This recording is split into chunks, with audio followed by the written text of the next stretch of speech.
السلام عليكم ورحمة الله وبركاته. وعبد الناصر بشو مانتا وأفر وبشي سقالات أما سبتمبر لبدا كل كوبيا لباتنكا. سيدي عادة إنو أهيد وحا أن إدي لو ذاقي دونا أما أن إدي سوق بين دونا قصة كمدا قصصك إمام كي وينا رحمه الله إمام محمد بن إدريس الشافعي. قصة داس أيان مانتا أن تعالها إن شاء الله إن أينو ذاقنو وأد wax badan ka ogaataan Imam Shaafici taariikhdiisa iyo aqoontiisa aftahamadiisa cilmigiisa inuu ahaa imaam kamid afartii imaam uu leeyahay afartii imaam ee muslimiinta inuu kamid yahay inuu yahay imaam aad iyo aad u weyn inuu yahay imaam taariikh fara badan oo aan la soo koobi karin leh inuu ahaa imaam runtii aynu oran karno wuxuu ahaa imaamada kuwa ugu aftahansan ee ku cabiri jiray fikirkooda xataa suugaanta afka carabiga Imam Shaafici rahimahullah hadal ku maraba inaan ku dheeraado taariikhdiisa iyo inaan ka warramo shakhsiyadiisa laakiin waxaan doonayaa in aan inooga warramo insha Allah cilmigiisa iyo aqoontiisa qayb kamid ah wixii aynu maanta ka gaarno waxaynu maanta halka kan ku falanqayn doonaa qiso kamid ah qisooyinkii la yaabka lahaa ee dhex martay Imam Shaafici iyo culimo kamid ah culimadii islaamka oo ahaa qaar isaga xaasidaya waayo qofku marka uu cilmi yeesho had iyo jeer wax kasta oo uu qofku yeesho hadduu cilmi yeesho hadduu adduun yeesho hadduu awlaad fara badan yeesho mar walba cid u cadow ayaa jirta marka Imam Shaafici maadaama uu ahaa imaam da'yar cilmigana ilaahay ku manaystay gaar ahaan cilmiga diiniga waxa dhacay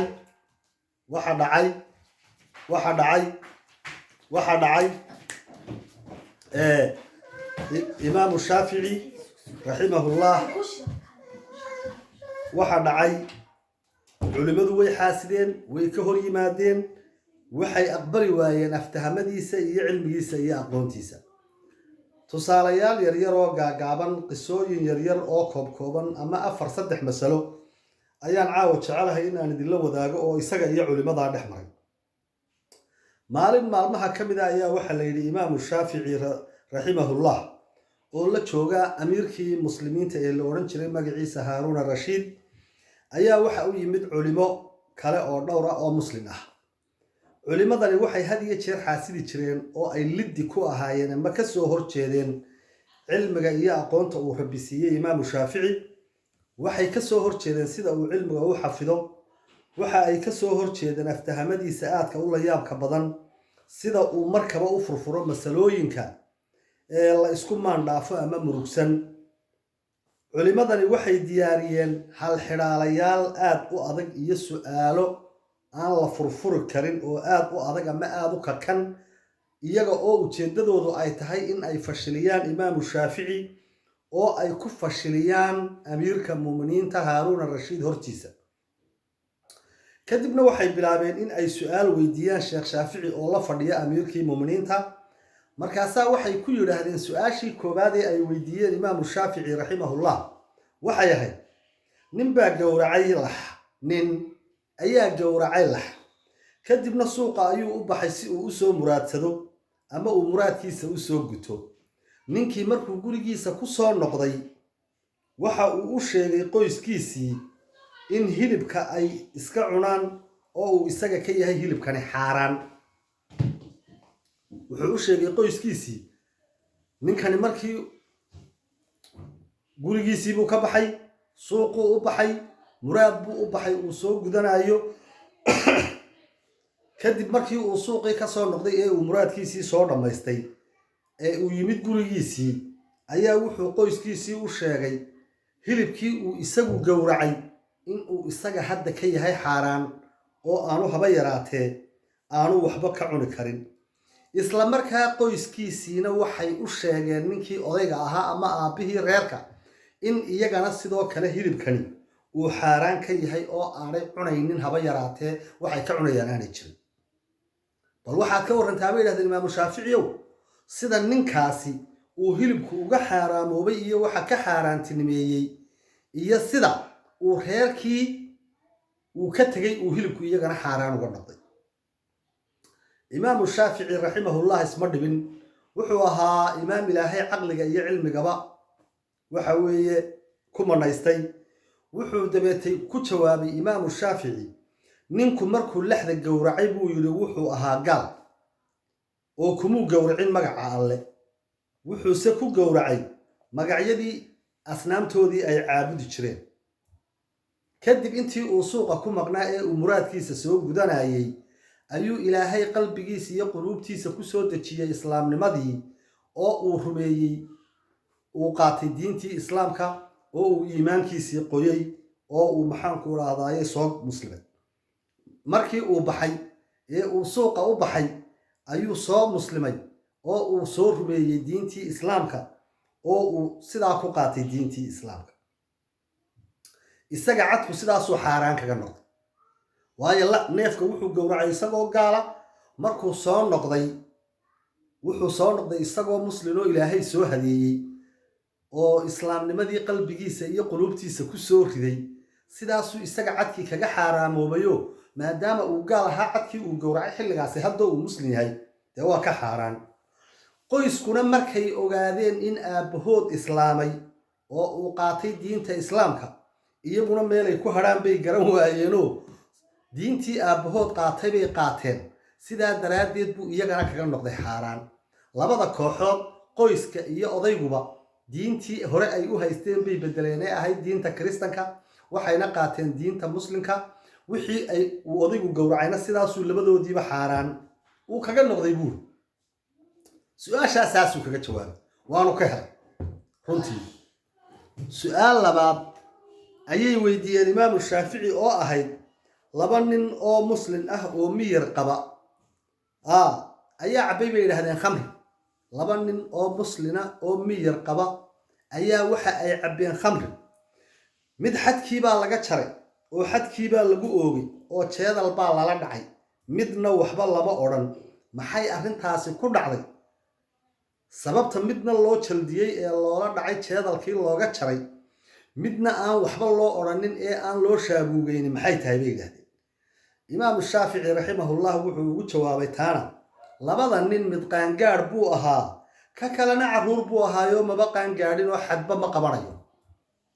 bal hadda eeg su-aal saddexaad bay ugu dareen imaamu shaafici nimankii sidaa kagamay hadhine culimadii imaamu shaafici raximahullah su-aal saddexaad bay ugu dareen oo waxay yidhaahdeen laba dumara oo waxay ku yidhaahdeen laba dumara oo wada socda laba dumara oo wada socda oo baadidoona ayaa waxa ay ku soo baxeen laba wiil oo la jooga geel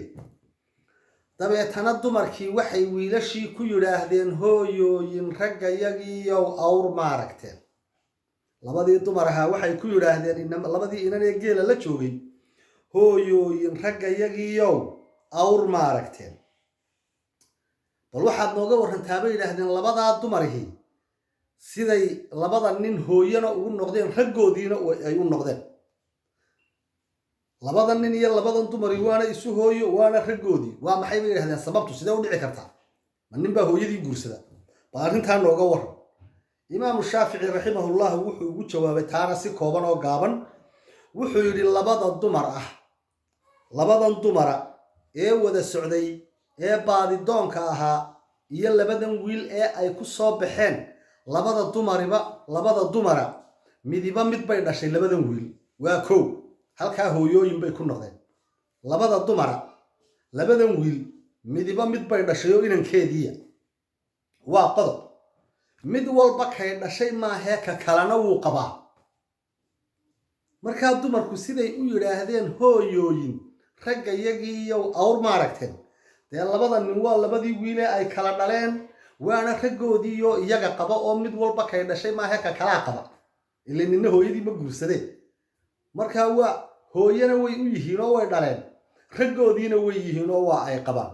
taana sidaasuu kaga jawaabay waxay u raaciyeen talow halkaa ma kaga hadheen maya kagama aysan hadhin halkaa waxay u sii raaciyeen masale kale ayay u raaciyeen imaamu shaafici raximahullah oo aada u adag waxay ku yidhaahdeen sorry halkaa markay sheekadu marayso ayaa imaamu shaafici haaruun arashiid wuxuu la dhacay sida aftahamada leh ee uu su-aalihii culimmadu weydiiyeen uga jawaabay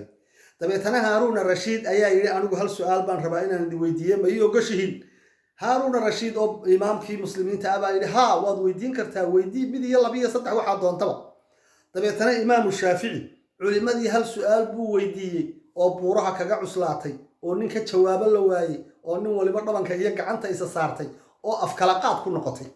culimmadii meesha isugu timid ee imaamu shaafici xaasilaysay wuxuu weydiiyey imaamu shaafici culimmadaasi su-aal keliya oo ahayd ninbaa wuxuu ka dhintay 600 oo dirham 600 oo dirham buu nin ka dhintay ninkaasi 600 ee dirham ee uu ka dhintay walaashii waxay ka heshay dhaxalkii 1 dirham oo keli ah sidee bay arrintaasi ku dhacday ninbaa dhintay ninkaasi wuxuu ka dhintay 600 oo dirham dhaxal ah isaga walaashii dhaxalkaa waxay ka heshay 1 dirham oo keliya bal arrintaasi say ku dhacday iyo shareecadu waxay ka qabto bal ka sheekeeya culimaatihiina buu masalo xisaabuhu dhiibayo waxa weeye culimadii ay ku jahawareereen nin aliyaala nin gacanta taaga nin soo rogta nin hadalka qaata ninka jawaabo su-aashii ayaa la waayey is-eegeeg iyo madaxoo hoos loo rogaa ka dhacday dabeetana imaamu shaafici buu haaruun arashiid u idmay inuu ka jawaabo su-aashii dabeetana wuxuu yidhi imaamu shaafici wuxuu kaga jawaabay ninku wuxuu ka tegay 2 gabdhood oo uu isagu dhalay 2 gabdhood mid waliba waxay helaysaa buu yidhi thuluth mid waliba waxay helaysaa thuluthayn mid waliba waxay helaysaa 2 meelood oo 3 meelood hal xaasna wuu ka tegay ninkuyo xaaskaasina waxay helaysaa thumun waa 1/8 hal marka 8 meelood loo qaybiyo hal meelood bay helaysaa hooyadiina wuu ka tegay ninkuyo hooyadiina waxay helaysaa sudus marka 6 meelood loo qaybiyo meel bay helaysaa 12 wiil oo ay walaala yihiin baa jiray iyaguna kuwaasina waxay helayaan buu yidhi waxay helayaan 12 ka wiil min 2 dirham bay helayaan oo iyaguna waxay helayaan lacag ah 24 dirham hal gabadha ay walaalaha yihiin waxa u soo haray 600 ee dirham 1 dirham aan ku celiya mar labaad wuxuu yiri ninku wuxuu ka tagay 2 gabdhood oo uu isagu dhalay 200 gabdhood ee uu isagu dhalay waxay helayaan thuluthaynki wuxuu u dhigmaa 400 oo dirham xaaskiisina waxay helaysaa thumun waa 1/8 oo u dhiganta 75 dirham isu geeya hooyadiina waxay helaysaa sudus waa 1/6 oo u dhiganta 100 12 wiil ee walaaladii ahaana waxay helayaan 24 dirham waxa soo hadhay inantii ninka ay walaalaha ahaayeen sidaasay ku heshay halkii dirham ee iyadu soo hadhay saasay ku heshay 600 ee dirham sidaas uu qaybiyay imaamu shaafici halkaas uu culimadii kaga guuleystay yani waxay ku cadeynaysaa taasi xikmadii iyo aqoontii garashadii aftahamadii uu ilaahay subxaanahu wa ta'ala ku manaystay imaamu shaafici rahimahullah wassalaamu calaykum wa rahmatullaahi wa barakaatuh kulan dambe oo xiisa leh